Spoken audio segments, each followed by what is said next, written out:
কল্পনা করুন এমন একজন মানুষ যাকে শত শত্রুর মাঝে মানুষ বলতো তিনি মিথ্যা বলেন না, যার কাছে কাফেরও গচ্ছিত রাখত তাদের সম্পদ, যার চরিত্র ছিল এতটাই স্বচ্ছ যে তাকে উপাধি দেওয়া হয়েছিল আল আমিন। তিনি ছিলেন আমাদের প্রিয় হযরত মুহাম্মদ সাল্লাল্লাহু আলাইহি সাল্লাম, একজন মানুষ যিনি নবী হওয়ার আগেই তার সততা দিয়ে মানুষের হৃদয় জয় করে নিয়েছিলেন।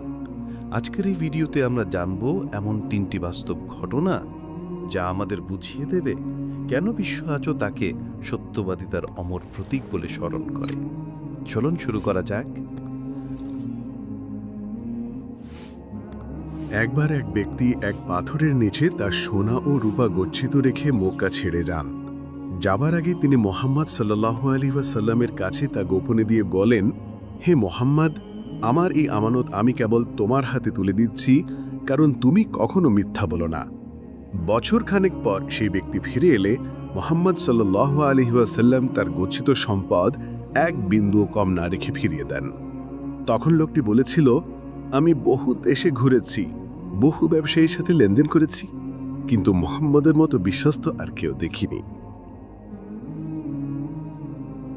কাবার পুনর্নির্মাণের সময় 4টি গোত্র হজরে আসওয়াদ স্থাপন নিয়ে দ্বন্দ্বে জড়িয়ে পড়ে। সবাই বলল, যিনি প্রথম হারামে প্রবেশ করবেন তার সিদ্ধান্ত আমরা মানব। আল্লাহর হুকুমে প্রথম প্রবেশ করলেন মুহাম্মদ সাল্লাল্লাহু আলাইহি ওয়াসাল্লাম। লোকেরা হাঁপ ছেড়ে বলল, এ তো আল আমিন, এ তো সত্যবাদী মুহাম্মদ। তিনি চাদরে পাথর রেখে সকল গোত্র নেতাকে তা ধরতে দেন এবং নিজ হাতে স্থাপন করেন। একটি সিদ্ধান্তেই শান্তি ফিরিয়ে আনে। একবার সিরিয়ার পথে বাণিজ্য সফরে মুহাম্মদ সাল্লাল্লাহু আলাইহি ওয়াসাল্লামের সঙ্গী ছিলেন এক খ্রিস্টান ব্যবসায়ী। সফরের পুরো সময় তিনি লক্ষ্য করলেন মুহাম্মদ সাল্লাল্লাহু আলাইহি ওয়াসাল্লাম কখনো দর কষাকষিতে ধোঁকা দেন না, ক্রেতাকে ঠকান না, বরং নিজে কম লাভ করেন কিন্তু মিথ্যা বলেন না। শেষ দিনে সে জিজ্ঞেস করল, তুমি এত সৎ কেন? রাসূল বললেন, আমার আল্লাহ আমাকে সত্য বলতে এবং ন্যায়ের পথে চলতে আদেশ করেছেন। সেই ব্যবসায়ী পরে বলেছিল, আমি ইসলাম গ্রহণ না করলেও আমি জানি এই মানুষ কখনো মিথ্যা বলতে পারে না।